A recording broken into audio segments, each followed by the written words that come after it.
Basically, ever since this conflict started, this latest iteration of the conflict, a lot of people have been asking me, have been asking in general, why don't the Palestinians get rid of Hamas? If we all agree Hamas is bad, we also keep saying that Palestinians are not the same thing as Hamas, and that in fact there's some anecdotal and some polling to suggest that Palestinians don't want to be ruled by Hamas.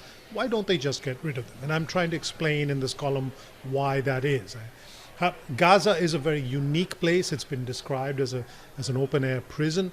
Gazans are sort of hemmed in. They can't leave because Israel essentially has imposed an embargo on them. And for the past 17 years, Hamas has run the place. And Hamas has a monopoly on violence, so they're the guys with the guns. They run the economy, so they are the guys who control the money. They have foreign support, mostly from Iran. Whereas ordinary civilians in Gaza depend on them for security, depend on them for their livelihood and their lives. So it's unreasonable, I think, and this is the argument I make, it's unreasonable for us, the wider world, to expect the Palestinians to rise up against Hamas. There's very little opportunity for them to do that while at the same time keeping themselves and their families safe. When people have tried that, they have disappeared or they have been killed. Hamas is absolutely ruthless about killing Palestinians. They don't care if tens of thousands of Palestinians die, as we're seeing right now. So they're dealing with a terrorist group that controls their lives, and they don't have the opportunity to rise up against them, and they have nobody willing to support them if they chose to rise up against them.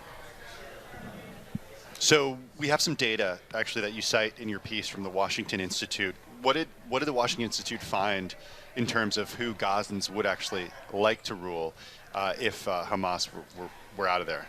I'm going to start with a caveat that it's almost impossible to conduct free and fair polling in a place like Gaza, because of course people are afraid to express themselves freely because they're keenly aware that anything they say against Hamas will be recorded, and there's a pretty good chance that there will be reprisals for that. But even despite that fear, polling has shown that Gazans would rather have the Palestinian Authority, which runs the West Bank, they'd rather have the Palestinian Authority ruling Gaza than Hamas. And that's quite something to say, because the Palestinian Authority is deeply corrupt, very inept, and quite unpopular. But people would rather have that than have Hamas. So, that tells you how desperate they are living in Gaza. Well, it's very difficult. And I think about, when you leave a group of any people, right, Bobby, without access to basic needs or the ability to kind of chart their own way forward, then because people elected Hamas, right, 17 years ago, to lead. But they did. It gets to the core of the problem. Yeah, so that's another accusation that is often thrown at the people of Gaza. Oh, you elected Hamas. You made your bed, you've got to sleep in it. So there are some things to consider there. Mm-hmm. When that election was held in 2006, Hamas, the choices people had were between a corrupt and inefficient Palestinian Authority led by Fatah, which is a different faction, and Hamas. And Hamas at that time, the campaign was an anti-corruption campaign. People were voting against Fatah just as much as they were voting for Hamas, and it was all about corruption. So that's one thing to consider. The other thing to consider, it was 17 years ago. The vast majority of people who live in Gaza today never got a chance to vote. There's never been an election since, and Hamas has ensured that there will never be another election in Gaza as long as they're around. So the vast majority of people who live in Gaza today, who tend to be young people, did not vote for Hamas. They were born into a place run by Hamas, or they were children when the last election were held and not eligible to vote. So it's again another accusation that's thrown against them. It's an unfair accusation. The people who live in Gaza today are not responsible for Hamas. They didn't vote for them. To what extent is Israel responsible for Hamas coming to power there?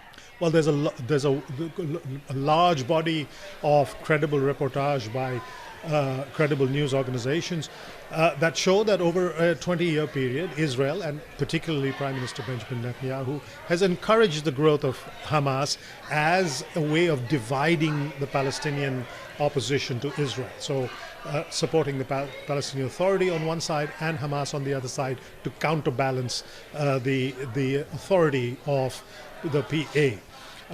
And now this policy of supporting Hamas over a long period of time has come back to bite the Israeli population, not Netanyahu so much, but ordinary Israelis. So this is a group that certainly in its early days was nurtured by Israel, and thereafter that responsibility was taken up by Iran, which is implacably opposed to Israel.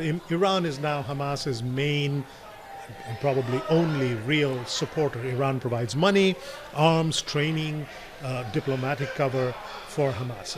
And Israel may rue the fact that 20 years ago, when they had an opportunity, they chose not to sort of side with the Palestinian Authority in defeating Hamas.